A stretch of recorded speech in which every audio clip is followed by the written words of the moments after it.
ganito nag-uumpisa ang umaga ko. Paggising ko, pagkatapos ko mag-upload ng isang reels, ayan, tapos ano ng kaunti, mag-engage ng kaunti, bababa na ako sa baba kasi oras na para pakainin ang aking mga alaga, ang aming mga kabayo.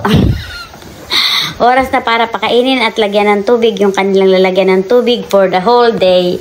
And 2 times a day silang kumakain, isa sa umaga, isa sa gabi. So pag akyat ko ng bahay, pag akyat ko naman ng kusina, yung binabad kong bangus dahil sabi ko ibababad ko siya para sa aking tanghalian. So ito na nga ang nangyari, nag-ano ako ng suka.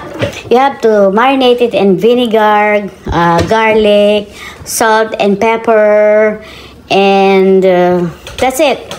You have to marinate it for an hour or more before you fry it. It tastes so good. And nag-ready na rin ako ng eggplant since I have the round. I choose the round eggplant. So ayan na. Nilagyan ko ng medyo maraming salt para masarap yung medyo maalat-alat ng kaunti. Ang iyong daing, alam mo, nakabababad lang, tapos magluluto na ako ng tanghalian kasi ano na 9 o'clock na ng umaga, so ibababad ko muna ng kaunti yan. So as usual, eto na ang aking marination in my imagination. At nilagay ko na nga ang dalawang isda, dalawa yan, tig-isa kami ng anak ko.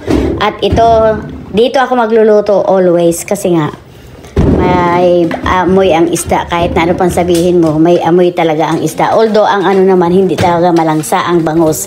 Hindi ang malangsa. O yan, nakikita nyo, luto na ang aking luto na ang aking eggplant and ang aking isda. Yung isa niyan sa akin, yung isa niyan sa anak ko para mamaya pagdating niya ng hapunan. So lulutuan ko rin siya ng talong mamaya. So ito na.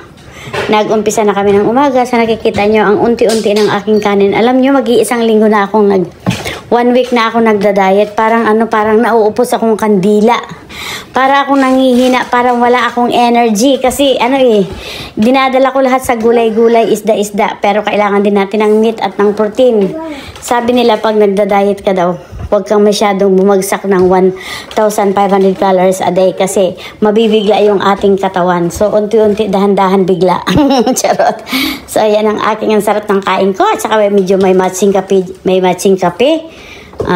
Diba? May kanin ako, may talong, at meron akong daing na bangus, wagi. Bukas iniisip ko na naman kung ano. Yung ilalabas ko naman yung isda. Pero kailangan ko ng meat. Kaya lang, alam nyo yun, yung gusto kong meat ay ibang klaseng meat. yung baka. Yung baka, kagabi kumain naman kami ng hapunan sa Roadhouse. Kaya lang, hindi ko gusto yung baka na medyo may dugo-dugo. Ayoko. So, ayun lang guys. Thank you for watching.